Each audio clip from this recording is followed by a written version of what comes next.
Bismillahirrahmanirrahim. Assalamualaikum warahmatullahi wabarakatuh. Innal hamdalillah nahmaduhu wa nasta'inuhu wa nastaghfiruh wa na'udzu billahi min syururi anfusina wa min sayyiati a'malina. May yahdihillahu fala mudilla lahu wa may yudlil fala hadiyalah. Allahumma shalli wa sallim wa barik ala sayyidina Muhammadin wa ala alihi wa ashabihi wa man tabi'ahum bi ihsanin ila yaumiddin. Rabbi shrah li sadri wa yassir li amri wahlul 'uqdatam min lisani yafqahu qawli. Allahumma anfa'na bima 'allamtana wa 'allimna ma yanfa'una wa zidna 'ilman nafi'a, amma ba'd. Hadirin jamaah kajian pada subuh Masjid Al-Aqsa yang dimuliakan oleh Allah Subhanahu wa taala. Alhamdulillah, puji dan syukur kehadirat Allah Subhanahu wa taala yang senantiasa memberikan kita banyak nikmatnya, baik yang kita sadari maupun yang banyak tidak kita sadari, baik yang kita syukuri maupun banyak juga nikmat yang tidak kita syukuri. Kita memanjatkan puji kehadirat Allah Subhanahu wa taala dengan harapan mudah-mudahan Allah menambah kenikmatannya kepada kita semua, baik di dunia maupun di akhirat.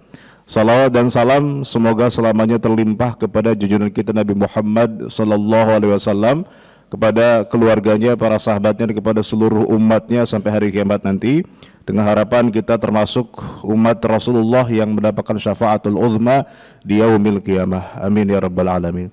Jamaah rahimakumullah, setelah kita membahas fikih taharah, maka kita lanjut bab salat, ya.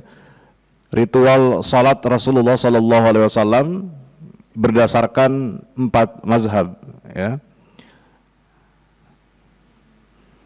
Jadi pembahasan kita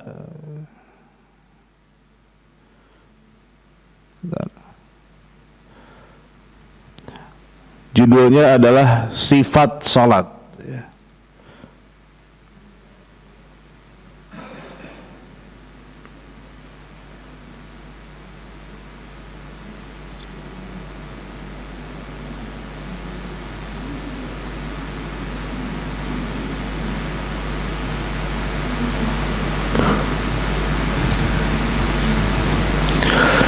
Sifat salat Rasulullah sallallahu alaihi wasallam, ya, berdasarkan 4 mazhab. Sifat di sini bukan berarti sifat sombong, sifat mulia, bukan, Pak, ya. Sifat ini dalam bahasa Arab itu artinya kaifiyah, tata cara. Jadi bagaimana teknis salatnya Rasulullah. Jadi nanti kita akan tidak akan membedakan mana rukun, mana sunnah, kita tidak akan terpisah gitu, mengkajinya tidak secara terpisah. Tapi kita urutkan dari awal salat, dari awal niat sampai salam, gitu, ya.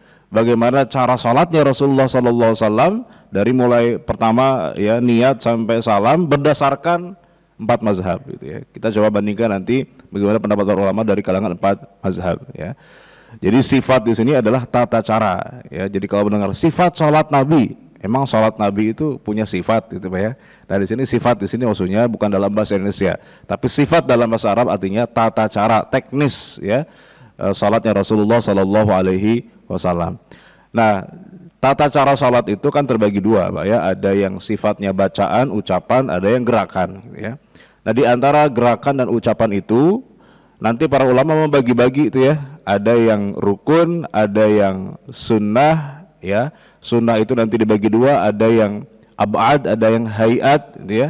Ada syarat sah salat, gitu.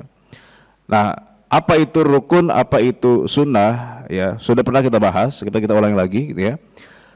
Para ulama mengklasifikasikan itu tentu berdasarkan analisis terhadap banyak hadis Rasulullah SAW tentang bagaimana cara salatnya Nabi dari riwayat para sahabat, gitu. Dari sekian banyak hadis itu kemudian dianalisa, ya, mana yang kemudian Nabi tidak pernah meninggalkan, mana yang kemudian Nabi sempat tidak melaksanakan, ya. Kemudian dari banyak hadis itu disimpulkan, oh ini rukun, oh ini sunnah, oh ini syarat, gitu, ya. Nah, kalau kita ilustrasikan, ya, jenis-jenis salat tadi itu, ya, rukun, syarat, sunnah, dan ab'ad dan hayat itu, kalau kita analogikan seperti bagian tubuh manusia, ya, seperti anatomi tubuh manusia. Rukun salat itu seperti kepala manusia, gitu, Pak, ya. Artinya begini, orang tanpa kepala bisa hidup apa enggak, Pak? Tentu enggak bisa hidup. Kalau kaitannya dengan sholat, ya, sholat tidak ada rukunnya, maka sholatnya tidak sah, gitu maksudnya. Ya, sholat itu tidak sah. Contoh misalnya apa, Pak? Ya, rukun dalam sholat diantaranya misalnya kita baca Al-Fatihah, gitu ya.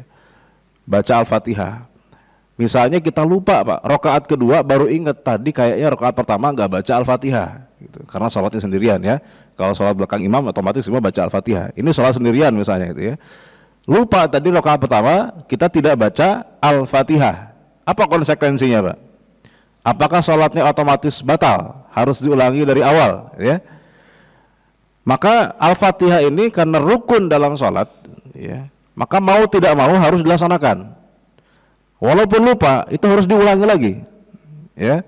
Tetapi karena ingatnya masih dalam sholat, ingatnya masih dalam sholat nih, Pak, belum keluar dari sholat, maka tidak perlu membatalkan sholatnya, ya. Tinggal nanti, ya, dia tambahin 1 rakaat lagi, karena 1 rakaat yang tadi tidak baca Al-Fatihah itu dianggap coret, Pak, itu ya, dianggap tidak sah. Tinggal tambahin lagi 1 rakaat, rakaat kedua jadi rakaat pertama, ketiga jadi kedua dan seterusnya, gitu ya.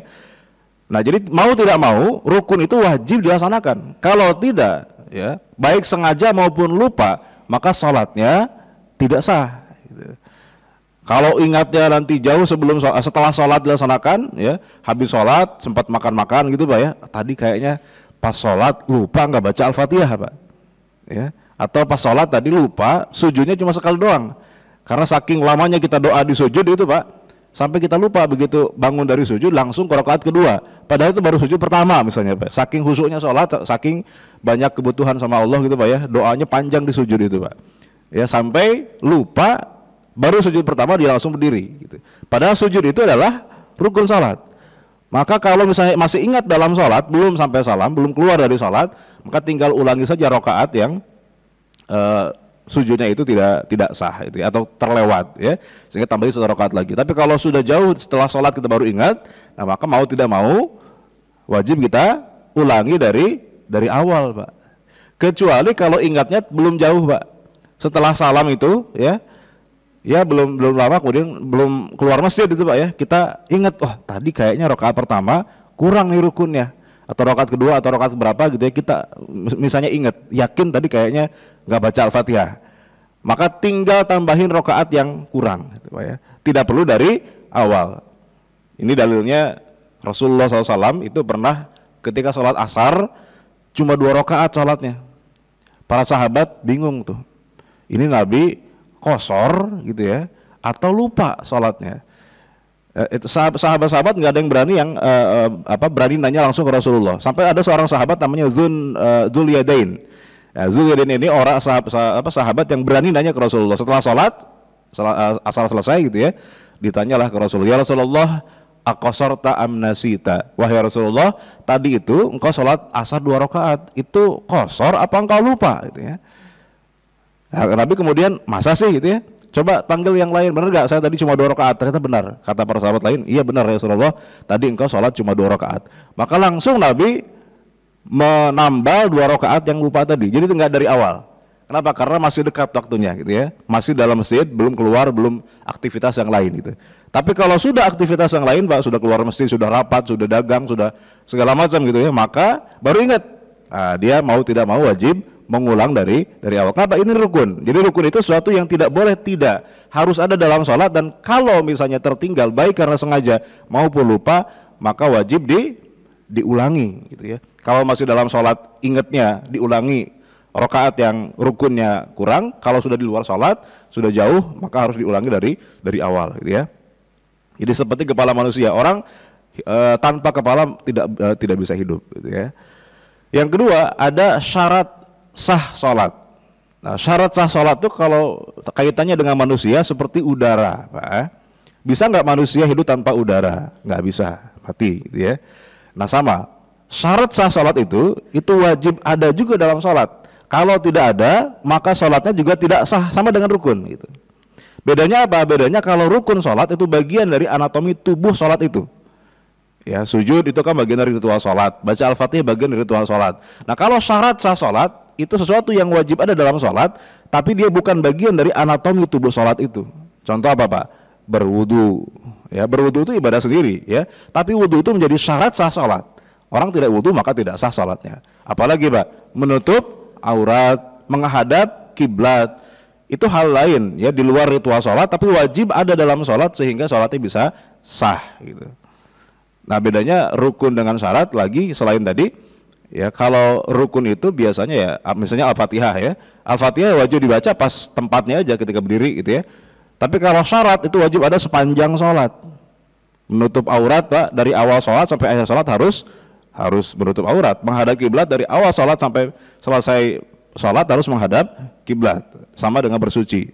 Terjadinya sebelum sholat dan harus berlangsung sampai setelah sholat. Itu syarat. Tapi kalau rukun ya di tempatnya saja gitu ya. Pas sujud ya sujud. Gitu ya. Setelah sujud ya duduk di antara dua sujud, kemudian nanti berdiri lagi. Nah itu bedanya antara syarat dengan rukun gitu ya.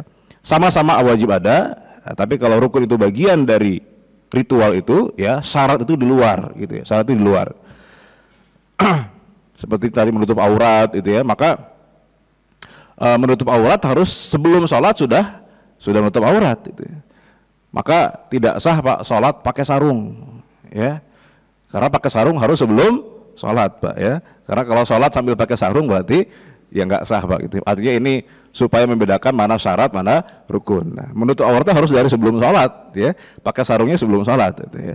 Dan harus berlangsung sampai selesai sholat. Andai kata Pak misalnya di tengah-tengah sholat ya tersingkap auratnya Pak misalnya, maka kalau bisa langsung ditutup lanjut sholatnya tidak masalah. Tapi kalau misalnya terbuka itu tidak bisa ditutup lagi Pak, nyangkut misalnya Pak gitu ya. Ada orang santri pakai sarung ya, biasanya kalau santri itu kadang-kadang pakai daleman, kadang nggak pakai daleman Pak, pakai sarungnya itu ya, kayak orang lagi ihram gitu ya. Nah ketika sholat misalnya ketiup angin Pak ya, bisa langsung ditutup, maka lanjut sholatnya.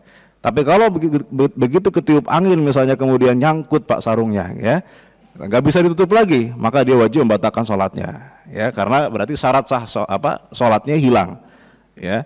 Nah, jadi itu bedanya rukun dengan syarat. Yang kedua sunnah. Nah sunnah itu ada dua, ada sunnah ab'ad, ada sunnah hayat ya. Sunnah ab'ad itu artinya kalau dianalogikan seperti anggota tubuh itu seperti tangan, kaki gitu ya. Orang bisa nggak hidup tanpa tangan Pak? Bisa itu ya, tapi ya berarti tidak sempurna tubuhnya ya, dibilang cacat gitu ya. Atau orang tanpa kaki dan seterusnya, masih bisa hidup. Nah sunnah ab'ad itu adalah perkataan atau perbuatan atau gerakan dalam sholat yang penting ya, tapi tidak sampai wajib, dan kalau lupa diganti dengan sujud sahwi. Itu sunnah ab'ad. Jadi sunnahnya level tinggi, sunnahnya sangat ditekankan. Kalau dia lupa maka disunnahkan diganti dengan sujud sahwi. Apa contohnya sunnah ab'ad? Ya, yaitu dalam mazhab Syafi'i Pak, duduk tasyahud awal. Duduk tasyahud awal itu bukan rukun salat. Itu apa? Sunnah ab'ad itu. Artinya kalau ada imam Pak lupa rakaat kedua harusnya duduk tasyahud awal, dia langsung berdiri Pak. Ya. Udah di subhanallahin sama makmumnya gitu ya, tapi imamnya nggak bergeming ya, lanjut aja gitu Pak ya. Sah nggak salatnya Pak? Sah. Kenapa? Karena tasyahud awal itu bukan rukun salat, dia sunnah ab'ad. Kenapa kok para ulama menyimpulkan begitu? Karena suatu ketika Rasulullah SAW pernah lupa tidak tasyahud awal. Jadi rakaat kedua harusnya duduk, beliau langsung berdiri gitu ya. Nah kemudian Nabi tidak mengulangi salatnya, Nabi hanya menambahnya dengan sujud sahwi. Sebelum salam beliau sujud sahwi, tapi tidak menambah rakaat yang tadi kemudian lupa tasyahud awalnya. Oh berarti tasyahud awal itu bukan rukun, karena Nabi pernah lupa tapi kemudian tidak mengulanginya. Oh berarti ini bukan rukun, karena rukun itu sesuatu yang kalau lupa wajib diulangi. Ya wajib diulangi. Nah ini sunnah ab'ad. Sunnah ab'ad itu berarti sunnah yang kalau lupa maka dianjurkan, disunnahkan diganti dengan sujud sahwi. Seperti tadi tasyahud awal, membaca bacaan tasyahud awal ya. Kemudian kalau dalam mazhab Syafi'i kunut subuh itu termasuk sunnah ab'ad. Nah kalau lupa sujud sahwi gimana Pak? Sah nggak sholatnya Pak? Dia lupa misalnya nggak tasyahud awal dan lupa juga nggak sujud sahwi Pak, batal nggak sholatnya? Tidak batal, karena sujud sahwi itu pengganti dari hal yang sunnah, maka penggantinya juga hukumnya sunnah gitu, tidak wajib gitu. Kecuali satu Pak, sujud sahwi yang wajib gitu.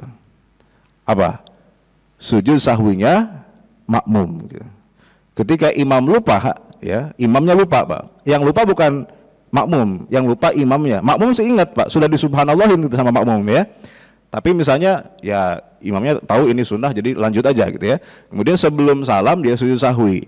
Bagi imam itu hukumnya sunnah, ya. Tapi bagi makmum hukumnya apa, Pak? Hukumnya wajib. Kenapa wajib? Karena makmum harus mengikuti imam. Innama ju'ilal imamu liyu'tamma bihi. Sesungguhnya imam itu dijadikan untuk diikuti. Jadi yang lupa itu imam, tapi imam melakukannya sunnah, tapi bagi makmum hukumnya wajib, karena dia wajib mengikuti imam. Jangan sampai kemudian begitu imam sujud sahwi, makmum kemudian nggak mau ikutan, salam duluan gitu, Pak, ya. Nah itu nggak boleh. Kenapa? Karena dia harus mengikuti imam sampai selesai. Nah yang terakhir ada namanya sunnah hayat. Sunnah hayat itu sunnah yang kalaupun lupa, ya, itu tidak wajib atau tidak disunahkan untuk diganti dengan sujud sahwi. Itu seperti baju atau rambut gitu, ya, penghias badan gitu, ya. Kalaupun orang misalnya nggak pakai baju, Pak, apakah dikatakan orang itu cacat? Enggak, tapi ya nggak sempurna aja gitu, Pak, ya. Nah sama dengan sunnah hayat. Sunnah hayat itu sunnah yang tidak disunahkan untuk diganti dengan sujud sahwi, tapi kalaupun dilakukan maka akan melengkapi pahala sholat kita, ya. Seperti misalnya baca surat setelah Al-Fatihah, membaca doa iftitah, ya, kemudian mengangkat tangan ketika takbir dan sebagainya. Itu banyak sunnah-sunnah kita akan jelaskan nanti, ya. Nah, kenapa ada rukun? Ya, rukun ini berarti sesuatu yang wajib, dan ini sholat yang minimal sah, gitu, ya. Sholat yang minimal sah itu adalah sholat yang rukun-rukunnya saja, gitu, ya. Tanpa sunnah pun sah itu sholatnya. Dari mana para ulama menyimpulkan ini, gitu, ya? Kok ada rukun sholat, ada sunnah sholat? Nah, rukun sholat itu nanti kalau dalam mazhab Syafi'i ada 16, ya. Ada 5 atau 6 rukun bacaan, sisanya adalah rukun gerakan, ya. Kalau rukun bacaan yang wajib dibaca oleh seorang yang sholat, ya mau tidak mau wajib itu karena itu rukun, ya. Niat, kemudian takbiratul ihram, kemudian baca Al-Fatihah, baca tasyahud akhir. Berarti kalau tasyahud awal bukan rukun, Pak, ya, itu sunnah. Membaca sholawat pada tasyahud akhir, kemudian salam pertama, ya. Salam pertama itu yang rukun. Berarti salam kedua bukan rukun, Pak, ya. Misalnya habis salam pertama, assalamualaikum warahmatullahi, langsung kabur, Pak, sah nggak salatnya? Sah gitu. Nah, atau misalnya begini, ada orang yang kebelet, Pak, lagi sholat dia kebelet gitu. Dari awal sholat dia sudah nahan, Pak, begitu rakaat akhir udah nggak ketahan lagi, Pak. Begitu habis salam pertama langsung dia misalnya buang angin, Pak, kentut misalnya gitu, Pak, ya. Sah nggak sholatnya, Pak? Ya, sah, tapi dengan catatan, Pak. Dengan catatan dia tidak melanjutkan salam kedua. Begitu kentut langsung aja selesai sholatnya, Pak. Kenapa?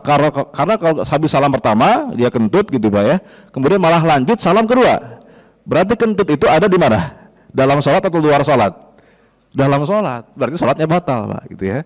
Nah, jadi harus tahu juga, Pak, kapan waktunya, timingnya harus pas gitu, Pak, ya, supaya sholatnya sah. Jadi begitu salam pertama kentut, ya udah selesai sholatnya berarti, ya. Jangan lanjut salam kedua, karena kalau lanjut salam kedua berarti kentutnya itu dalam sholat, berarti lagi sholat dia kentut, ya batal sholatnya, gitu, ya.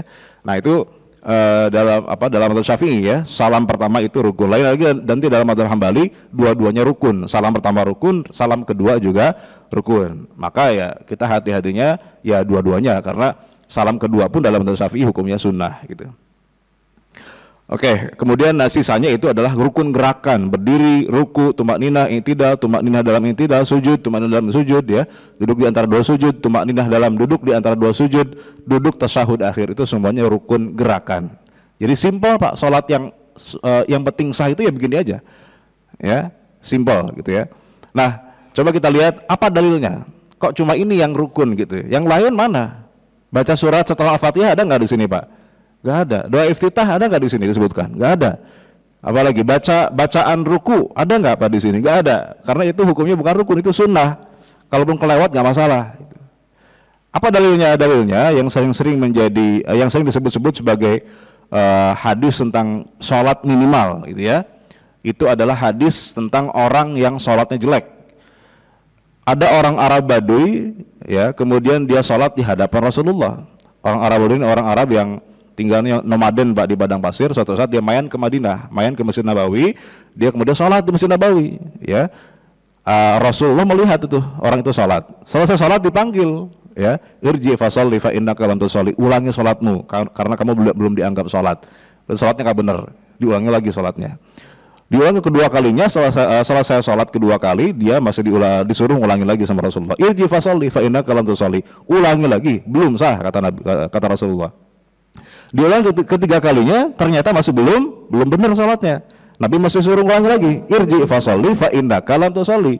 Maka kata orang itu, ya Rasulullah, saya nyerah deh, saya nggak bisa lagi sholat lebih baik daripada yang tadi, tolong ajarkan saya. Maka Nabi kemudian mengajarkan bagaimana sholat yang betul kepada orang Arab Badu ini. Maka kemudian dia mengatakan, ya, idza qumta ila shalah fakabbir, gitu. Pertama itu, kalau kamu hendak melaksanakan sholat fakabbir, maka bertakbirlah. Ada nggak perintah mengangkat tangan, Pak? Kalau kamu sholat angkat tangan? Enggak. Nabi mengatakan kalau mau sholat pertama apa? Kabir, bertakbirlah. Apa bertakbir, Pak? Mengucapkan Allahu Akbar. Berarti ini rukunnya apa? Gerakan atau ucapan? Ucapan. Berarti mengangkat tangan saat takbir itu bukan rukun, karena Nabi tidak mengajarkan itu kepada orang Arab Baduy. Karena kalau misalnya itu rukun, tentu Nabi tidak akan melewatkan itu kepada si orang Arab Baduy ini. Pasti Nabi akan mengajarkan kalau itu rukun. Ternyata Nabi enggak. Oh, berarti ini hukumnya sunnah. Dari situ disimpulkan, ya. Kemudian sumakro matanya secara kemudian bacalah apa yang mudah dari Al-Quran. Para ulama menafsirkan itu adalah Al-Fatihah. Berarti baca Al-Fatihah. Habis takbir baca Al-Fatihah. Mana doa iftitah? Oh, berarti doa iftitah hukumnya apa? Bukan rukun, dia sunnah. Karena Nabi tidak mengajarkan orang ini baca doa iftitah. Langsung habis takbir baca Al-Fatihah. Kemudian sumarka, kemudian rukulah kamu. Hatta tatma'inna roki'an, sampai tumainah dalam ruku. Loh, jadi habis baca Al-Fatihah langsung apa, Pak? Langsung ruku. Nggak ada baca amin, ya. Baca amin itu bagian dari Al-Fatihah atau bukan, Pak? Bukan. Amin itu bukan bagian dari ayat Al-Fatihah. Dan Nabi tidak mengajarkan sahabat itu untuk bilang amin. Berarti amin itu sunnah juga, bukan rukun sholat. Yang kedua, apalagi yang terlewat di sini? Baca surat setelah Al-Fatihah. Nabi nggak mengajarkan itu. Habis Al-Fatihah langsung ruku. Oh, berarti baca surat setelah Al-Fatihah juga hukumnya sunnah. Kemudian takbir intiqal, takbir perpindahan. Dari berdiri ke ruku kan disunahkan kita bertakbir lagi kan, Allahu Akbar. Itu juga hukumnya sunnah, karena Nabi tidak menyuruh. Takbir yang Nabi suruh cuma takbir pertama saja, yang disebut dengan takbiratul ihram. Nah, berarti yang rukun cuma satu takbir itu, takbiratul ihram. Sisanya takbir-takbir perpindahan itu namanya takbir intiqal. Nah, berarti bukan rukun itu, sifatnya sunnah. Karena kalau rukun pasti Nabi ajarkan, gitu. Nah, dari hadis ini maka difahami, ya. Jadi ini dalil, ya, sholat yang minimal, ya, sholat yang minimal ini sah. Jadi kita juga harus tahu, Pak, bagaimana sholat yang minimal sah itu, gitu, ya. Karena kadang-kadang kita dihadapkan dalam kondisi di mana kita harus sholatnya minimalis, gitu, ya. Seperti sholat misalnya lagi ngantri, lagi puasa, buka bersama, Pak, maghrib, itu kan semua orang sholat maghrib di tempat yang kecil, musola kecil, gitu, ya. Yang kemudian jamaahnya itu bergelombang-gelombang, gitu, ya. Maka menjadi tidak bijak rasanya kalau misalnya orang itu jadi imam, misalnya sholat maghrib dalam kondisi seperti itu, kemudian sholatnya sempurna banget, gitu, ya. Sunnah-sunnahnya dibaca, iftitahnya, doa iftitahnya nggak cuma satu, Pak, ya, empat-empatnya dibaca tuh. Wajah tuh, Allahumma ba'id baini, semuanya dibaca sama dia tuh, Pak, doa iftitahnya, gitu, ya. Kemudian habis baca Al-Fatihah, baca suratnya An-Naba, Pak, gitu, ya, amma yatasaalun, misalnya, gitu, Pak, ya. Padahal ini di belakang lagi ngantri orang bergelombang-gelombang untuk sholat maghrib. Nah, tentu akan menjadi tidak bijak. Maka perlu tahu, Pak, bagaimana sholat yang minimal sah itu. Karena dalam kondisi tertentu kita dihadapkan, ya, sikap bijaknya harus minimal sholatnya sah, gitu. Habis Al-Fatihah langsung ruku, sah nggak sholatnya, Pak? Sah. Karena baca surat setelah Al-Fatihah hukumnya sunnah, ya. Oke, nah kalau sunnah-sunnah sholat nanti banyak, Pak, ya. Oke, nah kita akan coba urutkan dari pertama, ya, bagaimana teknis sholat dari awal, ya. Yang pertama, rukun pertama itu apa, Pak? Sholat, ya. Niat dulu, takbir dulu, atau berdiri dulu, gitu. Yang mana yang pertama, Pak? Tiga-tiganya bareng, Pak, ya. Dalam mazhab Syafi'i tiga-tiganya bareng. Niat, takbiratul ihram, berdiri itu harus tiga-tiganya. Boleh nggak orang masih duduk udah takbir, Pak?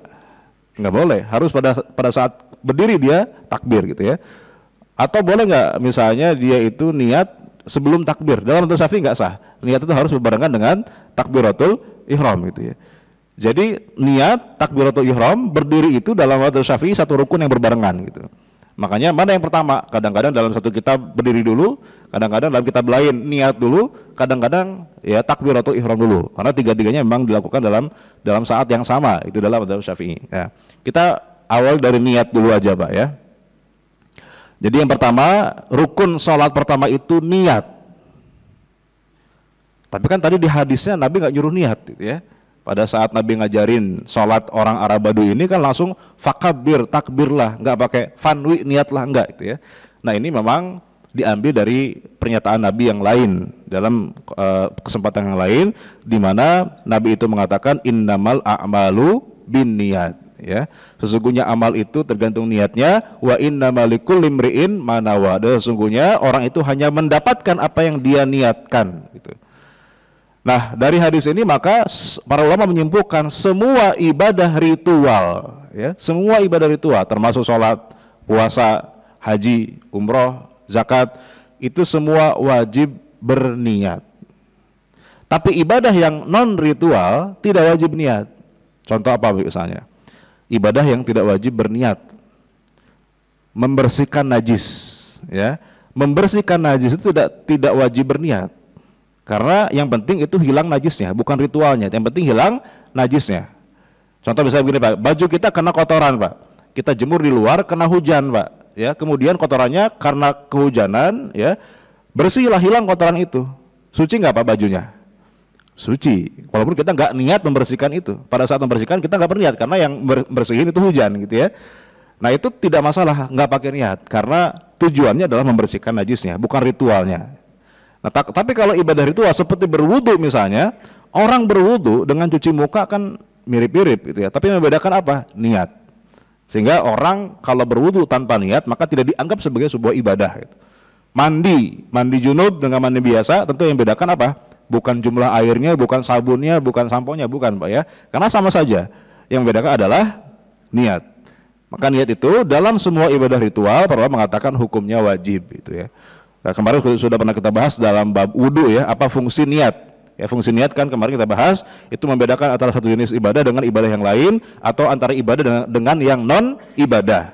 Membedakan antara satu ibadah dengan ibadah yang lain. Contohnya apa? Misalnya kita sholat ya, masuk masjid, kita sholat 2 rakaat. Kita pengen dicatat oleh Allah sebagai sholat apa? Maka wajib berniat di situ. Ya, 2 rakaat, dia bisa macam-macam, ya, bisa sholat tahiyatul masjid, bisa sholat qobliyah, bisa sholat duha, bisa sholat apa. Maka dengan kita pengen dicatat sebagai apa, maka wajib diniatkan. Atau misalnya begini Pak, apakah setiap 4 rakaat di waktu zuhur itu pasti sholat zuhur? Belum tentu Pak. Boleh jadi ya jama, gitu ya. Boleh jadi jama dengan asar, boleh jadi sholat asar dijama dengan zuhur, jama takdim ditarik, gitu. Apakah setiap 4 rakaat di waktu asar pasti sholat asar? Belum tentu. Bisa jadi ada qadha mungkin, sholat subuhnya ketiduran, kemudian di qadha ketika asar. Bisa jadi kan? Atau di jama takhir, sholat zuhur ditarik ke asar. Maka untuk membedakan mana yang sholat zuhur, mana yang sholat asar, maka wajib diniatkan. Saya sholat asar ya Allah, catatlah ini sebagai sholat asar. Berarti kalau sudah niatkan sholat asar, gugur kewajiban sholat asar buat dia. Gitu. Tapi kalau niat, nggak niat apa-apa Pak, sholat 4 rakaat aja gitu ya. Gugur nggak kewajiban sholat asarnya Pak? Nggak gugur. Karena dia tidak diniatkan sebagai kewajiban sholat asar, fardu sholat asar. Gitu. Nah itu fungsi niat. Gitu. Kita pengen dicatat oleh Allah sebagai ibadah apa? Karena ritualnya yang akan kemudian dicatat itu. Ya. Kemudian waktunya kapan? Niat itu waktunya kapan? Kapan kita berniat? Nah di sini dalam mazhab Syafi'i niat itu wajib pada saat takbiratul ihram. Karena definisi niat dalam mazhab Syafi'i itu adalah qasdus syai' muqtarinan bi fi'lihi, menyengaja sesuatu atau bermaksud sesuatu ketika mengawali pekerjaan itu gitu. Jadi ketika takbirlah waktu berniat. Allah, lisan mengucapkan takbir, hati berniat Pak. Nah ini memang agak sulit Pak, karena multitasking Pak ya. Lagi takbir, hati berniat. Berarti ada 2 pekerjaan dalam satu waktu yang sama gitu. Maka kadang-kadang kita menyaksikan misalnya ada imam yang Allah, nggak jadi Pak, turun lagi tangannya ya. Allah, nggak jadi lagi Pak. Itu makmumnya keprank, kena prank Pak itu ya. Udah mau sholat nggak jadi lagi Pak, udah 5 kali begitu. Gitu. Nah itu kenapa bisa begitu? Karena bisa jadi ya ketika dia harus takbir kemudian harus berniat dalam hati itu sulit gitu ya. Karena ini agak-agak multitasking tadi itu. Kadang-kadang ada orang yang tidak bisa melaksanakan dua pekerjaan dalam satu waktu yang sama gitu. Maka dalam mazhab Syafi'i disunahkan atau dianjurkan sebelum takbir dia baca melafadzkan niat itu gitu. Usolli fardhu dhuhri atau pakai bahasa Indonesia ya. Saya niat salat duhur 4 rakaat fardu lillahi ta'ala. Allah. Nah, ketika sudah dibaca tadi sebelum takbir, pas takbiratul ihram di hati tinggal mengulangi apa yang dibaca tadi. Jadi nggak perlu mikir lagi gitu. Nggak perlu mikir ini salat apa, zuhur apa, asar gitu ya. Jadi mikirnya sebelum takbir. Ya, mikirnya sebelum takbir diucapkan, begitu nanti takbir di hati tinggal mengulangi apa yang dibaca gitu. Itulah kenapa dalam mazhab Syafi'i melafalkan niat itu dianjurkan karena sebagai konsekuensi bahwa niat itu wajib berbarengan dengan takbiratul ihram gitu. Nah, tapi untungnya ya dalam mazhab yang lain, mazhab Hanafi misalnya, boleh-boleh saja sebelum takbir niatnya. Kalau misalnya kita sulit Pak, harus pas takbir kita niat ya, boleh sesaat sebelum takbir kita berniat. Asalkan jangan dijeda dengan kegiatan-kegiatan yang lain ya. Habis niat langsung takbiratul ihram. Jangan habis niat, saya niat salat duhur, tiba-tiba ada WA masuk Pak ya, dibuka dulu WA-nya, update status dulu. Itu kan nanti harus niat lagi, diulangi lagi niatnya gitu ya. Jadi boleh sesaat sebelum takbir itu dalam mazhab Hanafi. Bahkan sebagai ulama di antaranya misalnya Imam Abu Yusuf masih dalam mazhab Hanafi, muridnya Imam Abu Hanifah itu mengatakan boleh niat dari rumah gitu. Jadi begitu pakai sarung, pakai koko, kita sudah niat nanti ke masjid sholat duhur ya. Itu sudah niat Pak ya. Nanti begitu masuk masjid langsung sholat duhur, nggak perlu ngulangi niat lagi. Tapi dengan syarat begitu masuk masjid langsung sholat zuhur. Tapi begitu masuk masjid qomat masih lama nih, sholat sunnah dulu Pak. Oh berarti terbatalkan niat tadi itu. Nanti ketika zuhur dia wajib niat lagi gitu. Jadi asalkan dari rumah itu niat boleh dengan syarat tidak ada yang membatalkan itu sampai kemudian dia masuk masjid dan sholat duhur gitu. Itu Imam Abu Yusuf. Jadi memang terbagi 3 pendapat tuh dalam masalah niat tuh kapan sebetulnya. Mazhab Syafi'i wajib berbarengan dengan takbiratul ihram. Mazhab Hanafi boleh sesaat sebelum takbir. Imam Abu Yusuf boleh dari rumah asalkan tidak ada yang membatalkan niat itu. Ya hati-hatinya Pak, kita niat aja pas takbiratul ihram gitu ya, untuk kehati-hatian gitu ya. Oke. Kemudian jadi mazhab Hambali dan Hanafi boleh sebelum takbir gitu ya. Dengan syarat tadi tidak ada jeda ya antara niat dengan takbiratul ihram ya, langsung begitu niat langsung takbiratul ihram. Ya, kenapa kok mazhab Hanafi boleh sebelum takbir? Karena dalam mazhab Hanafi niat itu bukan rukun. Niat itu adalah syarat sah salat.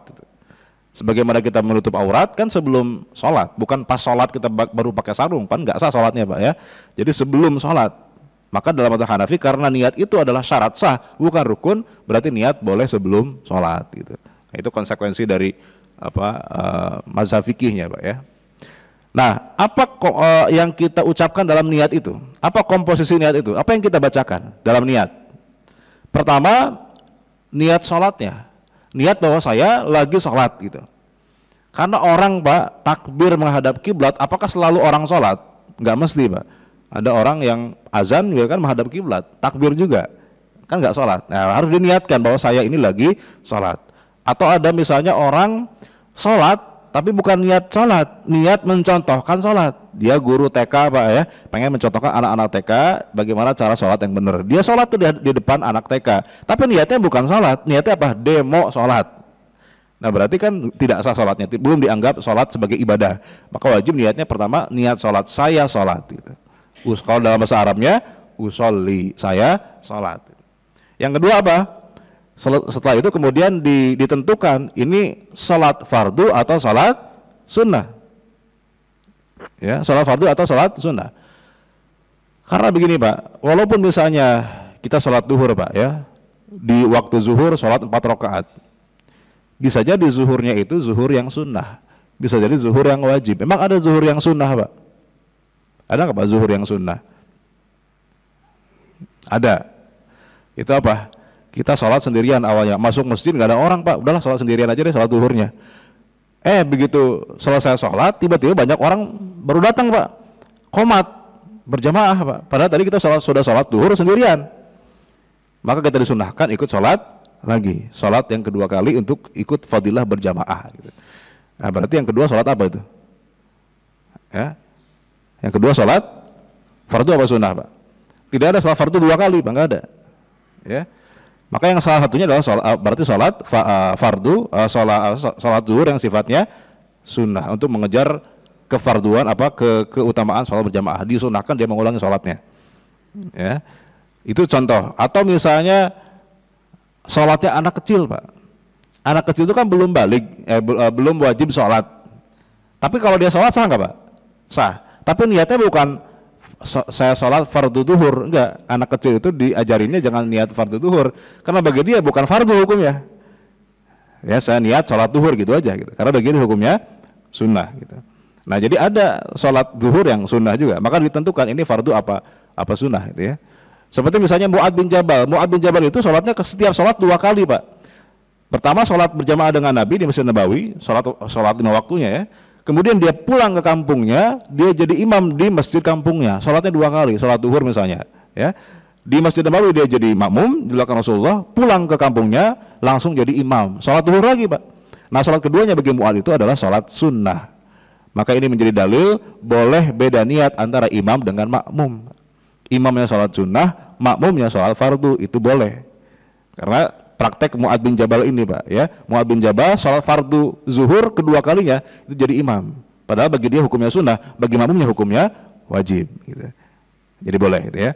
Yang ketiga apa? Yang kita niatkan dalam niat itu jenis fardunya apa?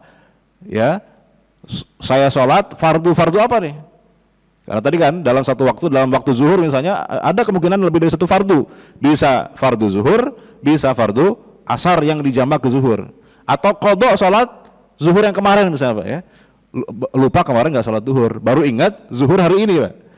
Berarti kan bisa kemungkinan 2 tuh sholat zuhurnya, sholat zuhur kodok yang kemarin dengan sholat zuhur yang memang untuk hari ini, gitu ya. Jadi ditentukan, ya, jenisnya apa, zuhur kah, asar kah, ya, atau misalnya, ya, dan seterusnya sholat yang lain, ya. Kemudian, nah itu saja yang wajib itu. Ya, 3 komponen ini. Adapun misalnya jumlah rakaatnya nggak perlu disebut sebetulnya, Pak. Karena sudah ketahuan kalau zuhur pasti 4, kalau subuh pasti 2, maghrib pasti 3, ya. Kecuali kalau qashar. Nah, kalau qashar perlu diniatkan, ya. Saya sholat qashar 2 rakaat berarti, gitu ya. Tapi kalau tidak di qashar maka otomatis itu sudah ketahuan jumlah rakaatnya, tidak perlu diniatkan, ya. Apalagi misalnya menghadap kiblat itu juga tidak perlu atau tidak wajib ada dalam niat. Apalagi misalnya, Pak, lillahi ta'ala itu juga tidak wajib disebutkan dalam niat. Jadi yang penting usolli fardhu duhri, usolli fardhu asri, saya sholat fardhu duhur, saya sholat fardhu maghrib dan seterusnya. Atau misalnya, Pak, tidak perlu disebutkan juga apakah ini adaan atau qadaan. Misalnya begini, Pak, kita kesiangan bangun subuh, kita bangun, kita nggak tahu jam berapa nih, Pak, apakah sudah terbit matahari atau belum. Sholat subuh aja deh, gitu ya. Sah nggak sholatnya, Pak? Dia nggak meniatkan kodok, nggak meniatkan apakah ini adaan atau kodoan, nggak. Pokoknya sholat subuh aja, gitu. Sah, Pak. Karena tidak disyaratkan kita harus menentukan ini adaan atau kodoan. Adaan itu kan sholat di waktunya, kodoan itu berarti sholat di luar waktunya. Dan kita posisinya nggak tahu ini sudah terbit matahari atau belum. Kita sholat subuh aja, gitu. Maka sah sholatnya. Karena baik adaan atau kodoan tidak disyaratkan dalam niat, gitu. Karena kalau selesai waktu subuh kita baru sholat berarti kan sholatnya qadha, Pak, bukan adaan, ya, qadhaan. Tapi tidak disyaratkan itu disebutkan dalam niat, gitu. Nah, ada lagi satu lagi yang menjadi perlu diniatkan, itu kalau berjamaah bagi makmum. Makmum itu wajib berniat jadi makmum. Jadi tambahin niatnya, Pak, ya. Saya niat fardu zuhur, ya, sebagai makmum. Nah, itu. Jadi makmum wajib berniat bahwa dia bermakmum kepada imam di depannya itu. Karena kalau enggak berarti nggak dicatat sebagai sholat jamaah, gitu. Berarti dia sholatnya sendirian, gitu. Dia harus berniat bermakmum di belakang imam, gitu, supaya dapat sholat berjamaah, gitu, Pak, ya, dapat pahala berjamaah. Jadi niatnya bagi makmum wajib berniat makmum. Tapi bagi imam tidak wajib berniat jadi imam. Makanya boleh jadi imam dadakan, ya. Misalnya habis dia masbuk, ya, imam salam, dia lanjut lagi, Pak, menambal rakaat yang tidak dapat dengan imam, ya. Kemudian ada orang datang, dia nepok pundaknya, gitu, ikut sholat di belakang dia. Nah, tadinya kan sholat sendirian dia, selesai imam sholat dia kan sholat sendirian, munfarid dia. Tiba-tiba ada yang ngajak jamaah di belakang. Boleh nggak, Pak? Sah nggak? Ya, sah, karena imam boleh niatnya itu dadakan. Kalau begitu karena ada yang ikut di belakang saya niat jadi imam. Padahal dari awal dia niatnya sendirian. Boleh. Karena imam tidak wajib berniat jadi imam dari awal gitu. Bahkan bisa dia nggak tahu ada orang sholat di belakangnya, Pak, sah itu. Sah sholatnya. Misalnya ada ibu-ibu masuk ke dalam musola ya di terminal atau di mana gitu ya. Ada bapak-bapak di depannya lagi sholat dan nggak kenal, Pak ya. Kan nggak mungkin ibu-ibu ini bilang, Pak, berjamaah ya gitu ya. Dia bilang itu nggak mungkin ya.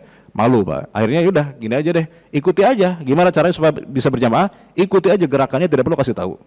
Dan nggak perlu lepak pundak juga, Pak. Jadi batal nanti wudunya ya.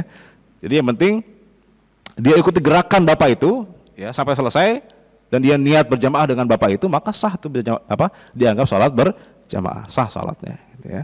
Karena imam tidak perlu tahu, tidak perlu berniat jadi imam. Dalilnya apa? Rasulullah SAW itu pernah sholat tarawih di Masjid Nabawi, niatnya munfarid, niatnya sendirian, maka sholatnya lama. Begitu Nabi sholat, di tengah-tengah sholat, niatnya sendirian tadi itu, tiba-tiba ada sahabat yang ikut dari belakang, diam-diam, namanya Anas bin Malik gitu. Maka jadi sholat berjamaah, padahal tadinya Nabi sholat sendirian. Berarti imam tidak perlu berniat dari awal sebagai imam, tapi makmum, dia wajib berniat jadi makmum. Dan dia, Pak, wajib menentukan imam yang mana yang dia ikuti. Contoh begini misalnya, di depan kita itu ada orang lagi sholat, ada 4 orang tuh, Pak, yang masbuk semua tuh, Pak ya. Ada 4 orang. Kita pengen berjamaah nih, Pak. Ya, jangan niatnya gantung, Pak. Ya Allah, saya niat bermakmum kepada orang yang paling cepat sholatnya, Pak, gitu ya. Siapa yang cepat, ke dialah saya berimam, Pak. Nah, itu nggak bisa, Pak ya. Dia harus tentukan orang yang mana nih, walaupun nggak kenal, Pak ya, orang mana yang dia jadikan imam. Nah, dia niatkan tuh, pilih salah satu. Nah, itulah jadi imam saya. Nah, jadi wajib menentukan imam yang mana yang dia pilih sebagai imamnya, gitu ya. Jangan digantung tadi. Siapa yang ruku duluan, nah itulah imam saya, Pak. Nah, itu nggak boleh ya. Harus dari awal dia menentukan apakah dia jadi makmum, kemudian mana imamnya untuk mendapatkan pahala berjamaah. Jadi ini komposisi yang wajib ada pada niat. Selain itu berarti hukumnya tidak wajib, ya. Kemudian di mana tempat berniat itu? Ulama sepakat tempatnya itu ada di hati. Jadi niat itu adanya di hati. Innamal amalu bin niat, gitu ya. Jadi bukan di lisan. Ya, jadi di hati. Andaikan misalnya cuma di lisan doang, Pak, di hati kita akan meniatkan, ya, maka tidak sah, karena yang dianggap adalah yang di hati. Atau misalnya ada perbedaan antara yang diucapkan dengan lisan dengan apa yang diniatkan di hati, maka yang dianggap adalah yang di hati. Ya, niat sholat zuhur, di hatinya sholat asar, Pak, padahal waktu zuhur, ya, berarti nggak sah, karena yang diniat apa yang dianggap itu yang di hatinya yang mana itu, ya.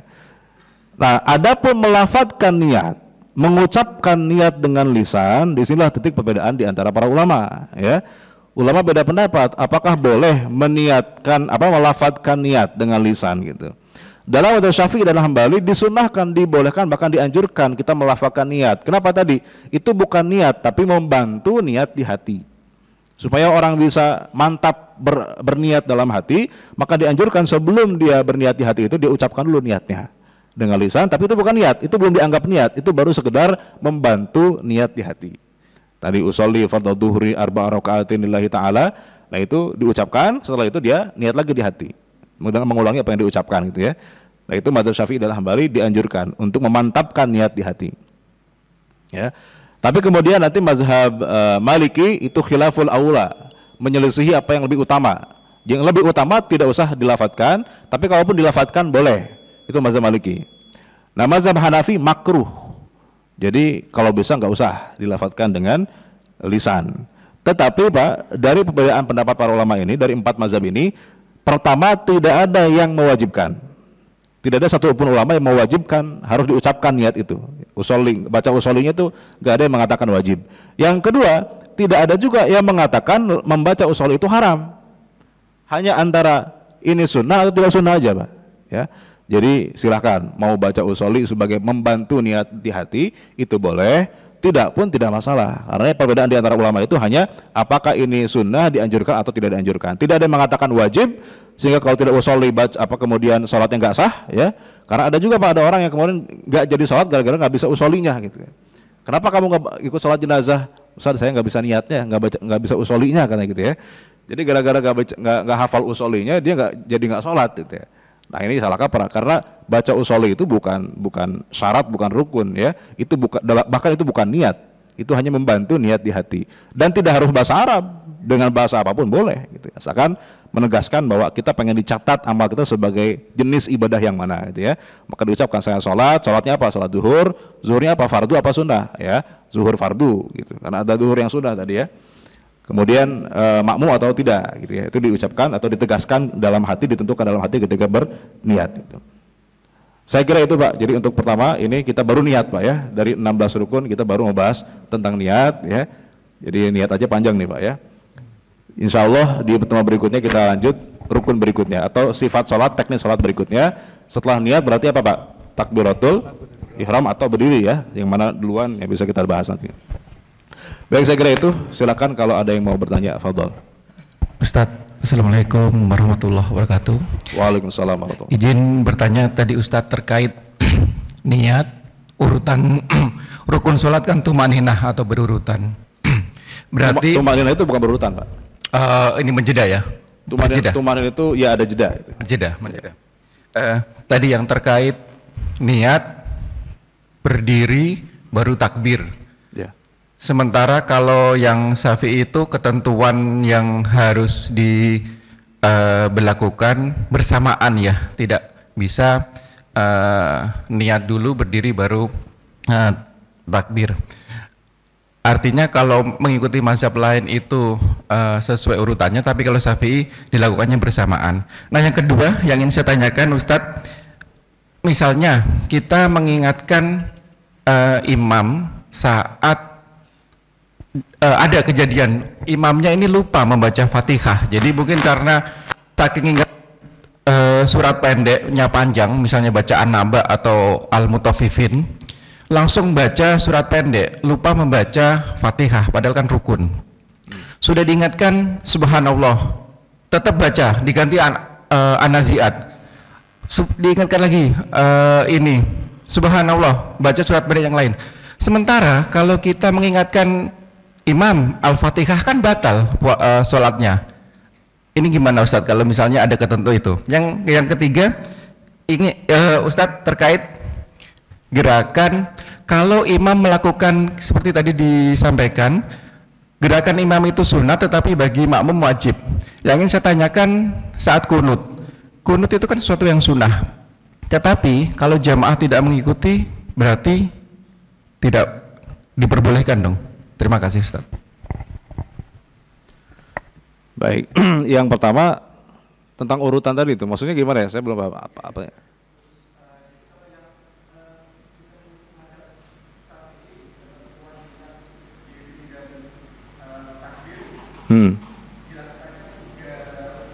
Bersamaan, ya.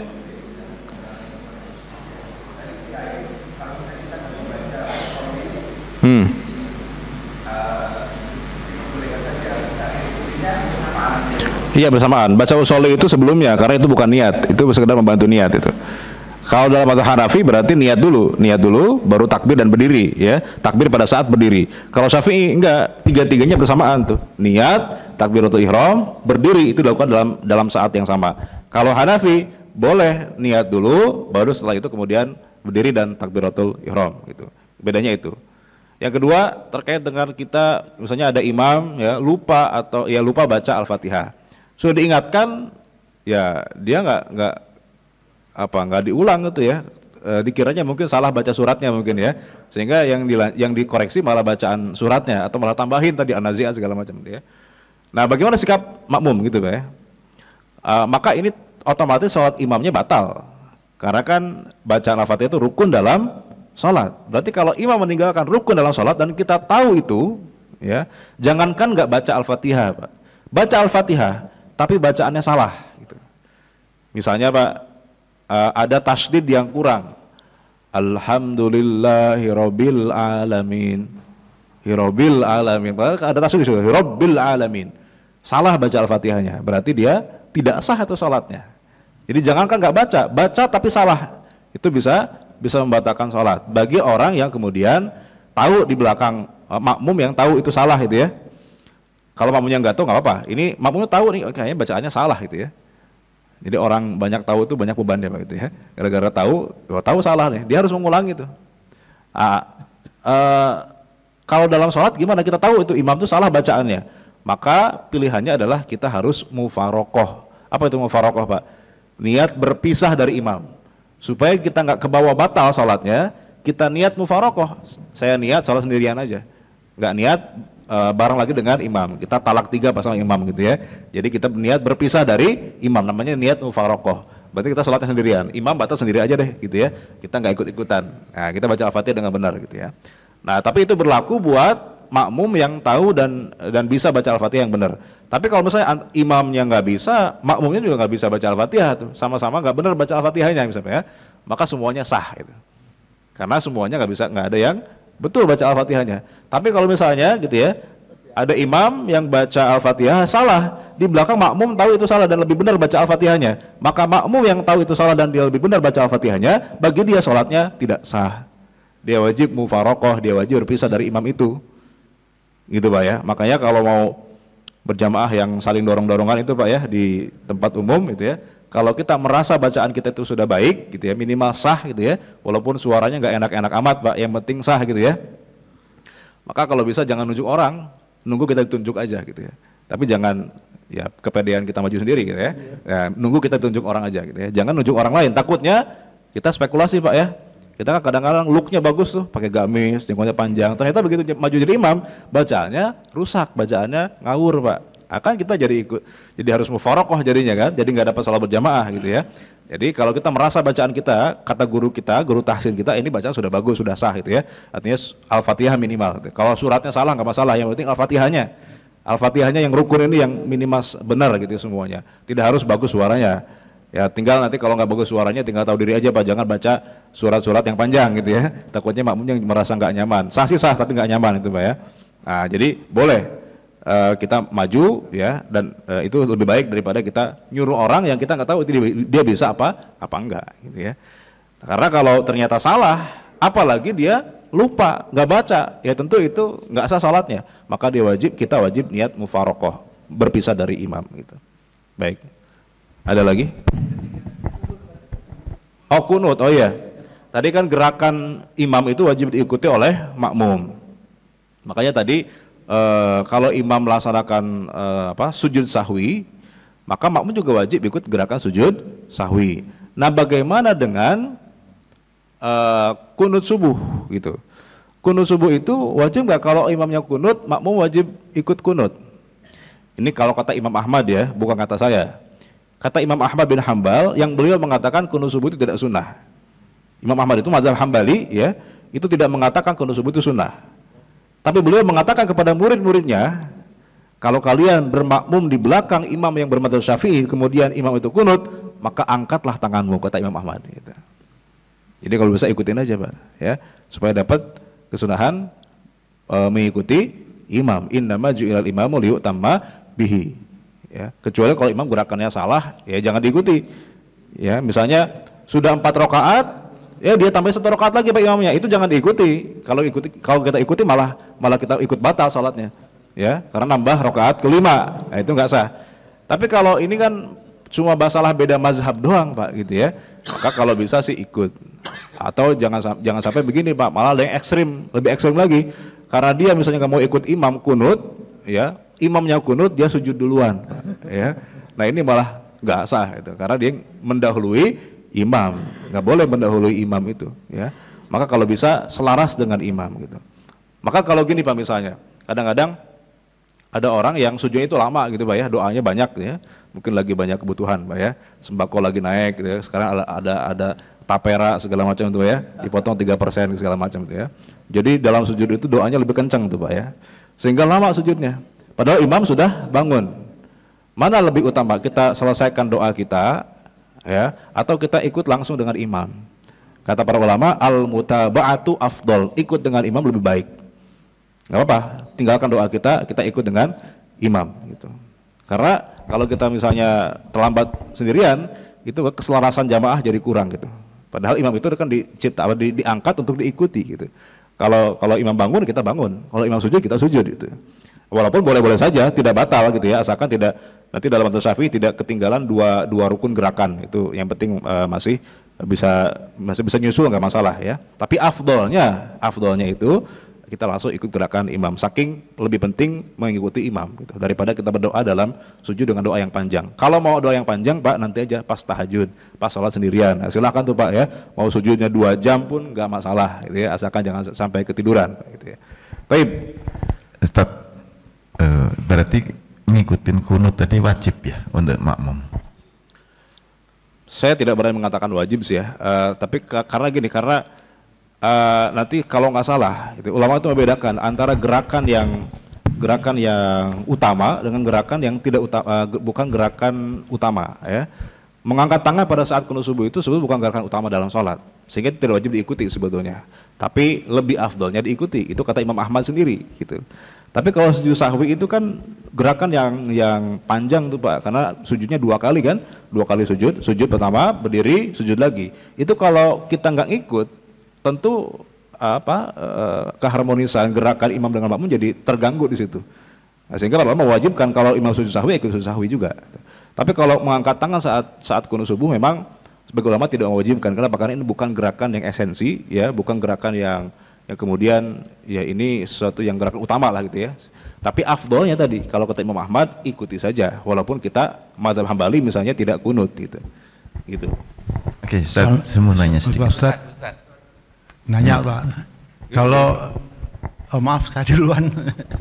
Ya. Mau nanya kalau sujud, kalau sholatnya di kursi bagaimana Pak? Sujud sholatnya di kursi. Nah, cara sujud kalau sholat di kursi. Ya. Jadi memang ada rukhsah, ada keringanan ketika kita tidak bisa berdiri, maka boleh sambil duduk ya. Shalli qa'iman fa illam tastati fa qa'idan. Salatlah sambil berdiri, kalau tidak bisa berdiri maka salat sambil duduk ya. Duduknya itu sebetulnya memang tidak dijelaskan oleh Rasulullah bagaimana cara duduk yang wajibnya. Apakah dengan cara duduk kita seperti duduk tasyahud ya, atau duduk sila ya, atau duduk di atas kursi, yang penting duduk gitu ya. Maka gimana cara sujud dan rukunya? Nah, cara ruku dan sujudnya itu dengan cara memiringkan badan, gitu ya. Ruku berarti memiringkan badan. Kalau sujud memiringkan lebih lagi. Jadi kalau misalnya ruku itu 45 derajat, maka sujud berarti 90 derajat, gitu ya. Jadi cukup memiringkan badan, gitu. Seperti kita kalau berdiri kan kita miring tuh rukunya ya. Jadi cukup kita sujud ketika. Tapi kalau bisa, nah ini dengan syarat itu kalau tidak bisa sujud dengan sempurna gitu. Tapi kalau masih bisa sujud dengan sempurna, maka kita wajib sujud dengan sempurna. Ya, jadi fattaqullaha mastata'tum, bertakwalah kepada Allah dengan apa yang kita bisa. Jadi apa yang kita bisa kita laksanakan. Nah, yang tidak kita bisa baru kita tidak melaksanakan gitu. Jadi misalnya kalau ruku misalnya susah karena harus berdiri dan bungkuk itu kan agak susah misalnya ya. Maka nggak masalah, rukunya sambil duduk, kemudian kita memiringkan badan ke depan. Nah, tapi pas sujud misalnya kita bisa sujud ke bawah tuh. Maka kalau bisa sujud dengan sempurna kalau bisa ya. Tapi kalau misalnya ternyata kalau lagi di kursi itu kalau harus ke bawah lagi itu badan kita sakit misalnya ada kesulitan di situ, maka nggak masalah sujudnya sambil di kursi. Tapi kalau bisa maka fattaqullaha mastata'tum ya. Kita bertakwa dengan sebisa yang kita mampu gitu. Gitu Pak kira-kira ya. Oke Ustaz. Nanti insyaallah bab berdiri kita akan bahas di bulan depan ya. Oke Ustaz, nyambung yang tadi mengenai gerakan. Saya pernah dengar mengenai beberapa gerakan yang membatalkan sholat. Ya? Batasan seperti apa sih yang membatalkan sholat terhadap gerakan itu? Gerakan. Karena saya juga dengar menguap pun juga bisa membatalkan sholat. Itu yang pertama. Yang kedua, pada saat kita mau makmum, kita terlambat nih. Kita mau tepuk pundak. Ya. Kita takbir dulu baru tepuk atau tepuk dulu baru takbir? Ya. Itu, makasih Tat. Pertama, gerakan apa yang membatalkan sholat? Batasannya ya. Yang jelas para ulama membedakan antara gerakan yang banyak dengan gerakan yang sedikit. Gerakan yang banyak itulah yang membatalkan sholat. Gerakan sedikit tidak membatalkan sholat. Cuma apa ukurannya? Nah, di sini ulama beda pendapat, itu ya. Ukuran gerakan banyak dan ukuran sedikit itu tidak sepakat di situ. Kalau dalam mazhab yang lain selain Syafi'i itu memang tidak memberikan ukuran. Pokoknya yang dianggap gerakan banyak itu batal, yang dianggap gerakan sedikit itu tidak batal. Apa ukurannya? Tidak ada ukurannya. Dinilai masing-masing saja. Kira-kira ini gerakan banyak atau enggak? Kalau dalam mazhab Hanafi itu mengatakan begini, kalau dia gerak-gerak kemudian dilihat orang, kemudian orang tidak menyangka dia sedang sholat, berarti gerakannya banyak. Gitu. Misalnya sambil joget-joget gitu Pak ya, sambil ya muter-muter. Berarti kan orang ketika melihat gak mengira dia lagi sholat. Oh berarti gerakannya banyak, berarti membatalkan sholat. Tapi kalau orang yang lihat, dia masih mengira bahwa dia sedang sholat, misalnya gerakannya cuma garuk-garuk doang gitu ya, tapi masih dalam posisi menghadap kiblat gitu ya, berdiri dan seterusnya. Oh berarti gerakannya gerakan sedikit. Tapi dalam mazhab Syafi'i ada ukuran lebih pasti lagi.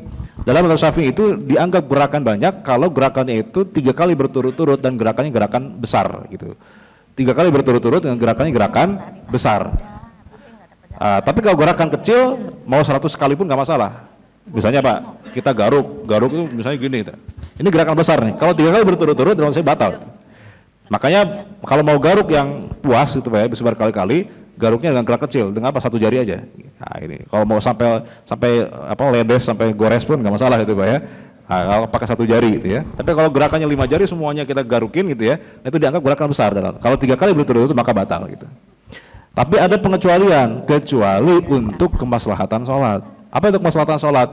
Kalau kita tidak melakukannya, maka sholat kita terancam tidak khusyuk atau terancam tidak fokus sholatnya. Misal, ya HP bunyi Pak lagi sholat. Apa sikap kita Pak? Biarin aja.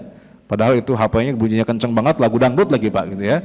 Apalagi itu imam Pak, masuk ke mic itu Pak ya. Waduh, itu kan repot ya. Satu masjid jadi nggak khusyuk. Maka tentu kita matikan tuh HP. Walaupun ada gerakan yang lumayan di situ kan, tapi karena ini untuk kemaslahatan sholat maka nggak masalah. Karena di masa Nabi itu pernah ada juga ada orang yang lagi sholat tiba-tiba ada kalajengking di depan dia, karena kan Nabi itu sholatnya di atas pasir ya. Tiba-tiba kalajengking, kata Nabi bunuhlah. Lagi sholat suruh bunuh. Bunuh kalajengking kan nggak mungkin cuma di toel doang, disentil doang nggak mungkin. Pasti diinjak dengan gerakan yang banyak ya. Diinjaknya mungkin 3 kali 4 kali gitu sampai dia mati kan. Lagi sholat tuh, dan nggak batal kata Rasulullah. Kenapa? Karena kalau dibiarkan tuh kalajengking, nggak dibunuh, nggak diinjak, ya dia sholatnya sambil disengat kalajengking gitu ya. Nah, jadi gerakan yang untuk masalah sholat walaupun banyak nggak masalah. Tapi kalau tidak ada kebutuhan dalam sholat, maka tadi kalau gerakan itu banyak maka membatalkan gitu ya. Itu gerakan. Nah, ada lagi ucapan nanti. Ucapan itu maksudnya adalah mengucapkan sesuatu di luar bacaan sholat yang dibolehkan. Itu berarti juga membatalkan. Menguap, batal nggak Pak? Menguap itu tergantung. Kalau dia mengeluarkan suara apa menguapnya ya? Ya suara gimana? Nah, itu sampai suara ada suaranya gitu ya. Nah, itu bisa batal tuh. Sama dengan ketawa dengan senyum Pak. Kalau senyum batal nggak Pak? Nggak batal. Apa bedanya? Kalau ketawa batal. Suaranya. Kalau ketawa itu ada suaranya ya. Kalau diketikan itu kan WK gitu Pak ya. Nah kalau suaranya gimana kan WK gitu. Nah ada suaranya gitu Pak ya. Nah itu berarti batal. Tapi kalau senyum kan nggak ada suaranya gitu. Nah itu nggak batal. Jadi atau mengucapkan bacaan di luar sholat hukumnya sunnah, tapi dalam sholat nggak boleh. Misalnya lagi sholat ada orang mengucapkan nama Nabi Muhammad, kita otomatis spontan tuh Allahumma sholli ala Muhammad lagi sholat, bukan dalam tempatnya, batal. Atau ada orang bersin ya, alhamdulillah kita bilang ya yarhamukallah lagi sholat, batal. Atau ada orang masuk rumah mengucapkan salam, assalamualaikum, lagi sholat kita jawab waalaikumsalam gitu ya, batal sholatnya. Walaupun di luar sholat itu wajib, tapi dalam sholat tidak boleh gitu. Nah itu Pak. Tapi insya Allah mungkin ada pembahasan sendiri tentang pembatalan sholat. Apa lagi tadi Pak? Oh yang nepuk pundak. Nepuk pundak itu tidak ada. Kalau kita baca hadisnya memang nggak ada tuh Pak. Nepuk pundak itu memang nggak ada dari sononya gitu ya. Nah itu cara orang saya supaya ngasih tahu imam itu bahwa kita pengen bermakmum di belakang dia. Jadi ya sebelum takbir, jangan setelah takbir gitu ya. Kalaupun mau, kalaupun enggak masalah Pak. Ya nggak perlu ditepok juga. Misalnya mau ditiup lehernya boleh juga gitu Pak ya. Nggak perlu ditepok juga gitu ya. Jadi caranya bebas. Kita nggak nepok pun tetap sah ya. Yang penting kita ikuti gerakan imam itu. Gitu Pak. Taib. Assalamualaikum Ustadz. Ya, waalaikumsalam warahmatullahi wabarakatuh. Mau bertanya Ustadz terkait niat. Apabila kita sholat berjamaah, tadi Ustadz sebutkan kita harus menyebutkan diri kita sebagai makmum. Tapi jika kita nggak sebutkan, tapi kita mengikutinya seperti ini, misalnya sengaja aku sholat subuh berjamaah 2 rakaat mengikuti imam fardu karena Allah, apakah itu boleh? Ya itu niat bermakmum berarti kan, niat mengikuti imam. Makmum itu kan mengikuti imam. Jadi tidak harus secara eksplisit mengatakan niat bermakmum. Yang penting di hati ada maksud, ada niat, saya ingin sholat di belakang orang itu sebagai makmum. Tidak harus diucapkan dan tidak harus dengan lafaz makmum. Saya ingin sholat ikut di belakang imam itu sudah sah sebagai makmum. Gitu. Yang penting ada niat di hati bahwa saya ingin sholat di belakang orang itu. Nah, sudah sah itu sebagai makmum. Jadi tidak harus dengan lafaz yang baku yang diajarkan dari kecil itu ya, sholli fardhu dhuhri arba'a raka'atin makmum itu nggak wajib seperti itu ya. Dengan bahasa apapun, dengan ungkapan apapun, yang penting di hati ada maksud, ada niat untuk bermakmum, boleh dengan kata-kata apapun. Saya kira itu Bu ya. Ya, yang kedua Ustadz, walaupun belum sampai ke pembahasannya, terkait setelah ruku, kalau kita bersama imam, kan imam menyebutkan sami Allah hamidah, apakah makmum itu harus maksudnya apakah mengikutinya setelah imam menyelesaikan ucapan sami Allahu liman hamidah? Ya. Kapan maksudnya ya gerakannya atau apa yang diucapkan? Maksudnya si makmum itu berdiri setelah imam selesai atau bersamaan? Ya. Jadi mutabaah itu mengikuti imam itu berarti kan imam duluan baru makmum. Ya. Namanya bermakmum mengikuti itu kan belakangan gitu. Imam dulu baru makmum. Jadi sunnahnya imam dulu sami Allahu liman hamidah baru kita angkat ya. Kalau bareng gimana? Bareng tetap sah gitu. Yang nggak boleh kalau sampai mendahului. Nah itu nggak boleh gitu ya. Karena jelas imam itu harus lebih dulu gitu. Nah kalau apa yang dibaca kan sami Allahu liman hamidah imam itu ya. Makmum bilangnya apa? Ulama beda pendapat di situ. Kalau dari Syafi'i ikuti juga sami Allahu liman hamidahnya. Jadi sami Allahu liman hamidah, makmum juga sami Allahu liman hamidah. Itu madzhab Syafi'i. Nah, 3 mazhab yang lain, jumhur ulama mengatakan langsung Rabbana walakal hamd bagi makmum. Jadi begitu imam sami Allahu liman hamidah, makmum Rabbana walakal hamd. Tapi dalam mazhab Syafi'i, imam baca sami Allahu liman hamidah, makmum juga sama, baca sami Allahu liman hamidah. Karena mazhab Syafi'i mengambil dalil yang sifatnya lebih umum bahwa imam itu wajib diikuti dalam segala gerakan dan ucapannya gitu. Tapi dalam mazhab jumhur ulama itu nanti ada hadis yang lebih khusus di mana Nabi itu mengatakan kalau imam takbir maka takbirlah, kalau imam ruku maka rukulah, kalau imam membaca sami Allahu liman hamidah maka bacalah Rabbana walakal hamd. Oh berarti nggak langsung nggak baca sami Allahu lagi, baca Rabbana walakal hamd. Nah, dari situ kemudian 3 mazhab yang lain mengatakan makmum cukup baca Rabbana walakal hamd. Tapi mazhab Syafi'i itu diikuti juga baca subhanallahnya gitu. Baik. Terima kasih Ustaz. Assalamualaikum Ustaz. Waalaikumsalam. Saya mau bertanya bagaimana hukumnya ketika kita berniat, tadi niat kan itu berbeda dengan imam. Contoh, kadang kalau di masjid atau musola kita masbuk, ketika itu mungkin di depan kita itu sebenarnya ataupun imam kita itu sedang sholat sunat. Iya. Tapi kita masbuk karena taunya masbuk untuk sholat wajib, misalnya sholat fardu lah ya. Nah kita berniat yang berbeda pastinya dengan imam tersebut. Nah ini hukumnya seperti apa? Begitu juga sebaliknya ketika imam di depan kita itu niatnya mungkin sholat jamak, padahal kita niatnya di belakang mungkin nggak jamak. Begitu juga sebaliknya. Nah, hukumnya seperti apa Ustaz? Boleh imam dengan makmum beda niat ya. Misalnya makmum tadi imam sholat ba'diyah zuhur, kita baru masuk masjid niatnya sholat zuhur 4 rakaat ya. Asalkan gerakan dasarnya sama gitu.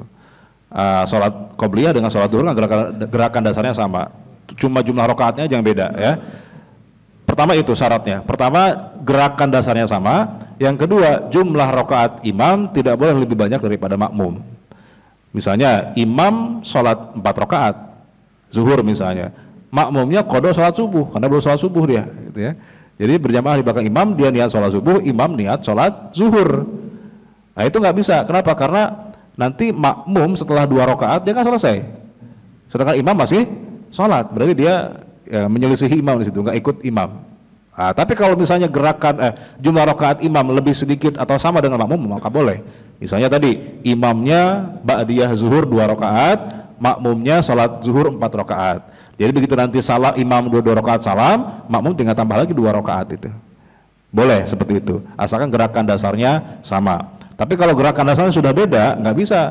Contoh misalnya imamnya sholat jenazah, makmum sholat zuhur, nggak bisa Pak, nggak connect ya. Karena sholat jenazah nggak ada ruku, nggak ada sujud. Sedangkan sholat zuhur kan wajib ada ruku, ada sujud. Nah di situ berarti nggak bisa antara sholat jenazah dengan sholat zuhur. Tapi kalau gerakan dasarnya sama, kemudian tadi jumlah rakaat imam tidak lebih banyak daripada makmum, maka sah-sah saja. Apa dalilnya? Tadi Mu'ad bin Jabal itu kalau sholat zuhur atau sholat fardu itu 2 kali sholat fardunya itu.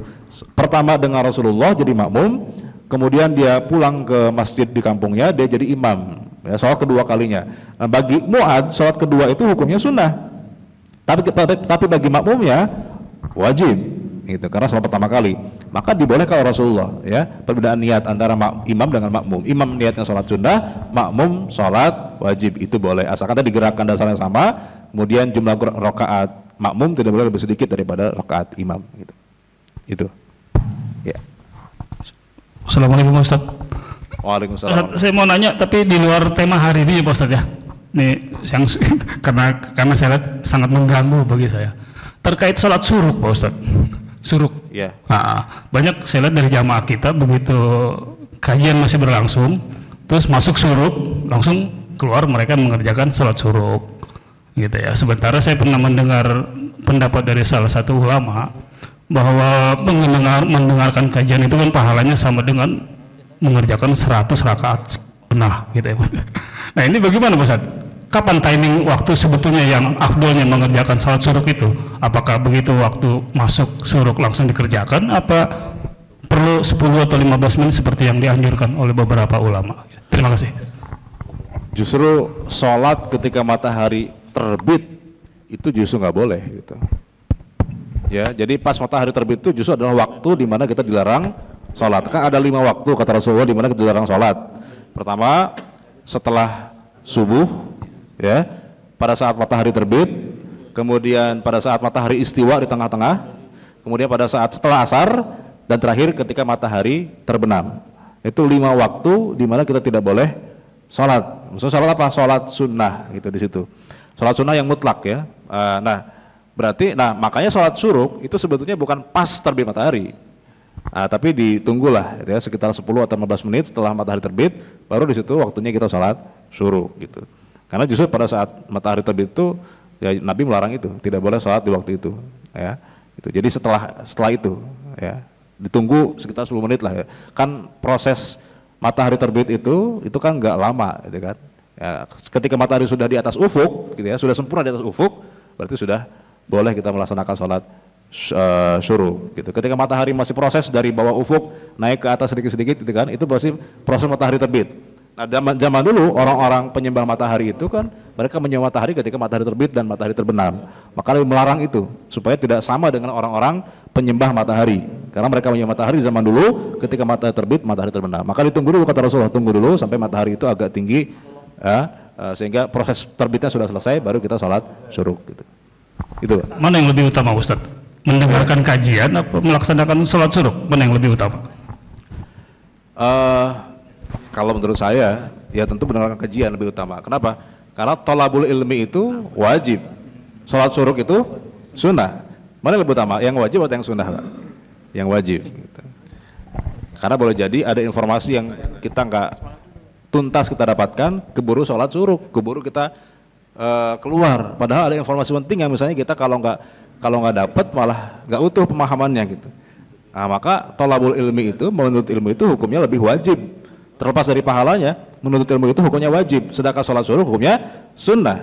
Maka secara kaidah tentu yang lebih wajib itu diutamakan daripada yang sunnah. Gitu, Pak. Gitu. Terima kasih Ustaz. Saat suruk berarti kita dapat 2 sunnah. Sholat suruk sekaligus sunnah duha. Ya kan? Artinya ya, makanya ada ulama yang menyamakan antara duha dengan suruk. Sholat suruk itu sholat duha, tapi ada yang membedakan. Kenapa? Kalau sholat suruk itu afdolnya sesaat setelah matahari terbit. Kalau sholat duha afdolnya ketika matahari sudah naik sekitar jam 10-an, gitu. Itu afdol sholat duha. Sehingga ada yang membedakan, ada sholat suruk, ada sholat duha. Tapi sebagian ulama menyamakan sholat suruk itu sholat duha, gitu. Ya waktunya sama, gitu. Tapi ada yang membedakan karena dilihat mana waktu yang lebih utamanya, gitu. Karena Nabi itu menganjurkan sholat duha itu ketika matahari sudah agak terbit, itu sudah agak panas, sekitar jam 10 atau setengah 11-an, itu sholat duha afdolnya. Jadi kita itu kalau mau sholat duha, Pak, pas di kantor itu, ya, sudah pas jam istirahat kita sholat duha, itu waktu paling afdol. Tapi kalau sholat suruk itu ketika sesaat setelah matahari terbit.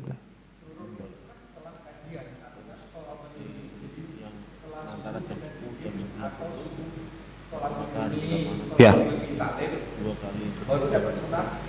Ya.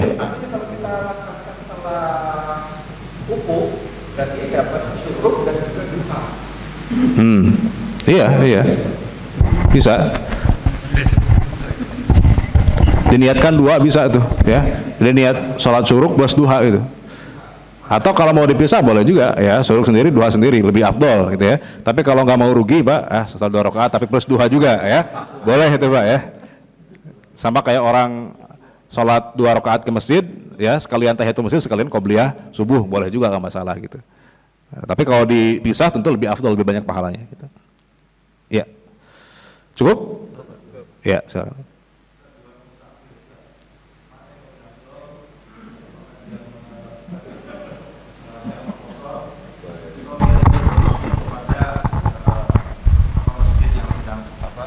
Pada saat waktu sholat itu masuk, Ustadz, misalnya pada saat masuk waktu zuhur gitu ya, ada musafir datang gitu ya, apakah dia afdolnya ikut bermakmum dengan masyarakat setempat atau dia lebih afdol untuk melakukan jamak qashar sendiri atau berdua dengan temannya gitu, Ustadz? Ya, ya. Jadi di sini juga para sahabat Nabi sendiri beda pendapat tuh. Mana yang lebih afdol ketika di jalan itu, apakah di qashar apa 4 rakaat? Karena qashar itu kan fasilitas keringanan ya, boleh diambil boleh enggak. Tapi pertanyaannya mana lebih afdol? Kita ambil keringanan itu atau kita sholat sempurna 4 rakaat? Nah, antara Ibnu Mas'ud dengan Utsman bin Affan itu beda pendapat tuh.